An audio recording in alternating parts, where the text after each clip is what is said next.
Right now, today, we need your prayers for a couple important religious freedom cases. Hi, I'm Stuart Shepard, and this is First Liberty Live. We just learned that the Supreme Court is about to have the conversation where they decide whether to take up a couple of cases that we have pending there at the High Court. So we wanted to do this special live episode of First Liberty Live. We're coming to you live from our headquarters in Texas to update you on what's about to happen and give you an opportunity to pray for what's about to happen and for the clients, for the justices, and for the outcome of the case. So first we're going to go to Stephanie Taub, who's our attorney, who's been working on a case for quite some time now involving Fire Chief Ron Hittle. She heads up our marketplace practice group and is a senior counsel with us here at First Liberty. Hi, Stephanie.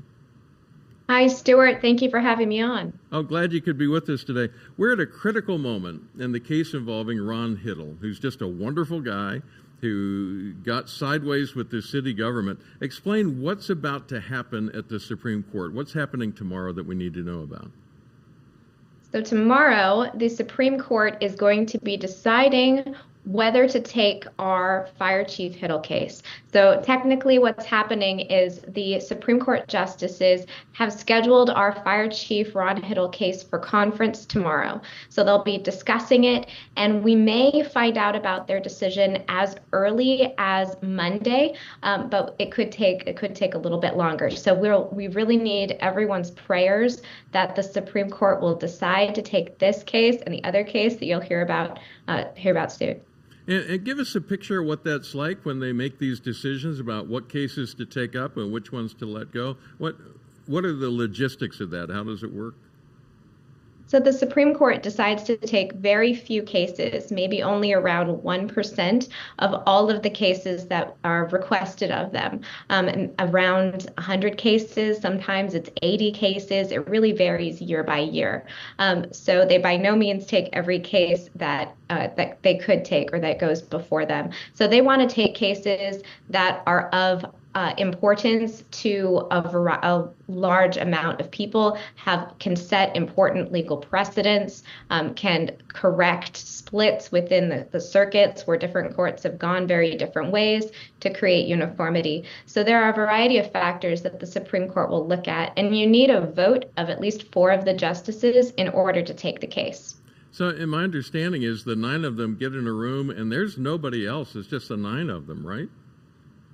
That's how I understand it. We don't know a lot about what exactly goes on in each of these conversations, but we'll continue to be praying and to hopeful for a good outcome here. As people pray about this, it's important to realize and understand. We often think about the court as being ideologically split when it comes to the social conservative cases that we often see before the court. But on religious freedom cases, I mean, with Gerald Groff that we had just a couple of years ago, it was 9-0. So when we're looking for 4 out of the 9, it's not necessarily only the so-called conservative justices that might say, yeah, we want to take that up. It could be any of them, right? That's absolutely true. So as you mentioned, our Gerald Groff case, where we brought the employment discrimination case against the United States Postal Service, that was unanimous 9-0 decision in favor of Gerald Groff, and that affected religious freedom in workplaces across the country. So you definitely can see splits. They're not always as ideological as you might think in the news. Actually, quite a few cases are decided unanimously or almost unanimously. Let's talk about Ron Hittle's case. What did he do and how did he get in trouble? So Ron Hittle was with the fire department of Stockton, California for about 24 years, rising to the level of fire chief until everything changed when he attended a leadership conference that took place at a church, the Global Leadership Summit. So this is a world-class leadership conference that's been attended or that has had presenters from former presidents like former President Bill Clinton, has had business executives like Sheryl Sandberg. So this is a really world-class conference that brings in people from a variety of different perspectives. And that includes religious or faith-based perspectives. But the city of Stockton perceived this as a religious event and could not tolerate that, and so fired him, listing attendance at this conference and allowing some of his firefighters to attend with him as the primary reason for the termination. But despite evidence of religious discrimination, that he was fired because of his religious beliefs or practices, the district court threw out this case before even having the chance to go to trial. And this is a widespread problem in discrimination cases, especially religious discrimination cases. There's a terrible precedent from the 70s that puts the thumb on the scales in favor of employers and prevents meritorious cases from having their day in court before a jury trial. So this is an important case that protects the rights of plaintiffs of who has faced employment discrimination, especially religious employment discrimination, to have their day in court. Now, as I understand it, I'm not an attorney, so I need your help with this. If it's turned away, that's the end of the road for Ron. But if they rule favorably for Ron Hittle, that means it goes back to the lowest court to start the actual trial. Am I saying it right? Yeah, that would be the anticipated outcome. And it would be wonderful for him. We know this has been a long journey, and sometimes the wheels of justice turn very slowly.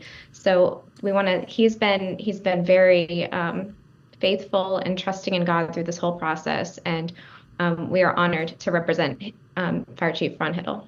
I visited with Ron at his house just a couple of months ago, and he said in so many words, this case is no longer just about me, it's about everybody who comes after. And as with so many of the cases that we deal with, it's really much larger than just the individual who's involved. There's so many more people that can be affected. Absolutely. That's one of the main reasons why we're taking this case, why he's fought so hard, and we'll just continue to pray for a wonderful outcome with the justices tomorrow. What are some specific things people can pray for concerning this case and whether it's taken up? What are some things people should have on their list for prayer? Well, overall, just pray for wisdom for the justices, pray for their safety, pray for God's will to be done in all of this, whether it's taking this case or not.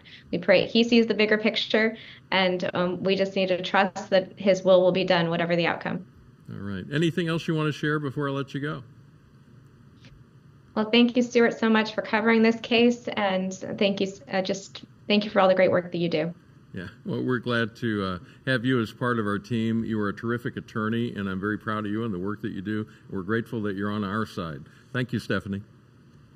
Thank you. All right, now we're going to turn to our attorney, Jeremy Dice, who's been paying close attention to another case that's very similarly about to be discussed at the Supreme Court. Tell us about Bethesda University. Well, Bethesda University is a Christian college out in California, and they come from a Pentecostal perspective, but there was an action by some in the board groups there that tried to put a president came in and decided to add some people that were not Pentecostal to the board. And this created a bit of a conflict, as you might guess. And so just suffice to say, there was some bad blood that was developed between both. One group sued the other, and the court decided that he had jurisdiction over this matter and decided that, well, these guys that came on the board, they're Pentecostal enough, so this should be just fine. Well, this presents exactly the problem that we have. It should never be a court's determination as to how religious someone can be or needs to be in order to govern a religious institution. That should be for the religious institution to decide. This is an important matter of what we call church autonomy. When I first heard about this case, I thought, okay, I'm not following this at all as far as the board and who did what, and there's the definite squabble there.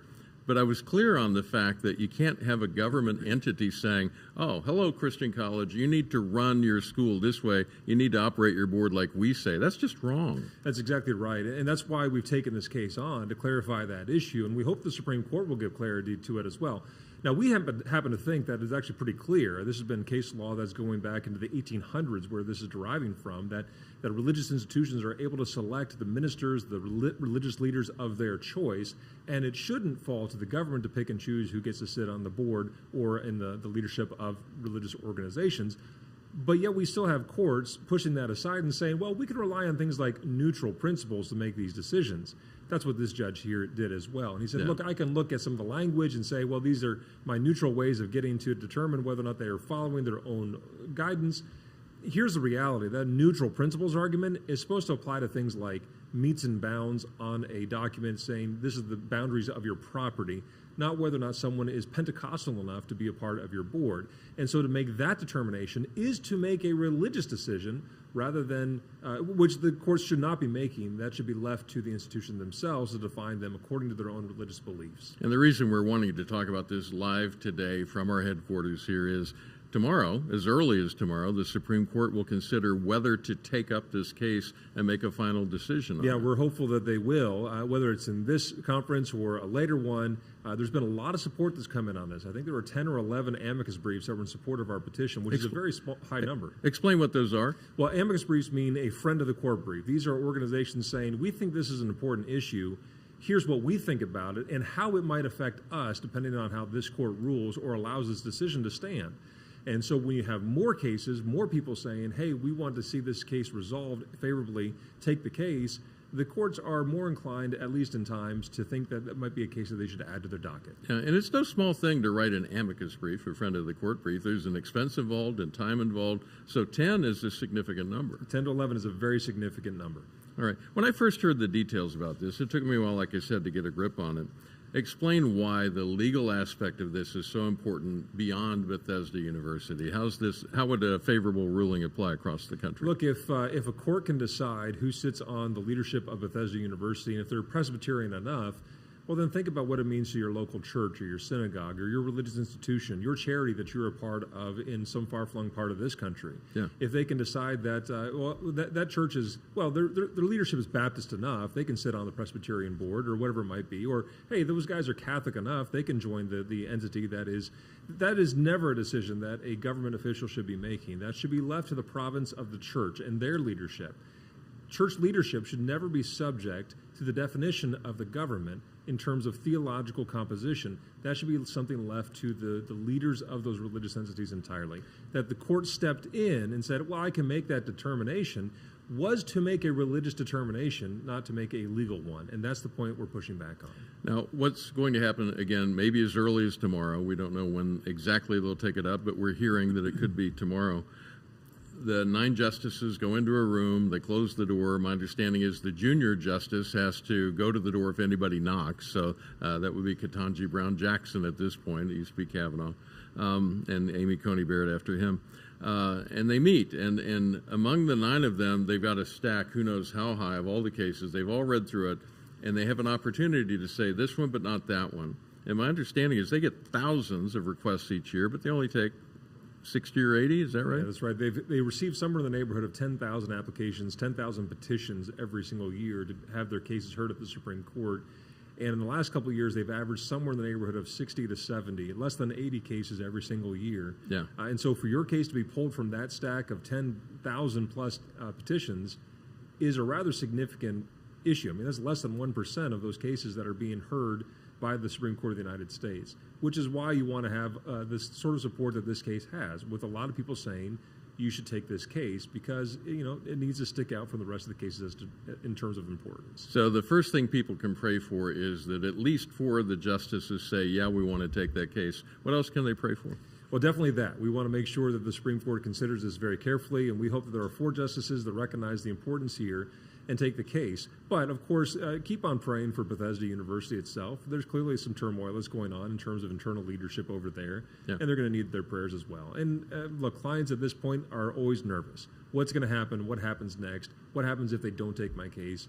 Those are all nervous, anxiety-inducing moments for our clients, and we want to care for them as well. Hey, you know what? You can pray for the attorneys, too. We sort of are anxious about it, too. I think it's good to do that. Anything else you'd like to share before I let you go? No, I think this is a really critical case, and even if the court doesn't take the case, we could also pray that rather than hearing the case and the normal argument, that they would just simply reverse the decision below. They could do that with an easy decision. It's called a summary reversal, saying you applied the law incorrectly, so we're reversing it. Go try again. We would take that as well, because that's an important correction of the lower courts. Very good. Jeremy, thank you for the work you do. Appreciate you. Thanks for having me. All right. And please, as you have time today, pray for Ron Hittle in his case at the Supreme Court, that they would take it up and then ultimately rule in his favor so his trial can be heard. And then also, if you would, pray for Bethesda University and their case as we take it up to the High Court, that at least 4 of the justices would say, yeah, that's one we want to take action on, and they would pick it up to do something with that, and that they would have a favorable outcome for the university there,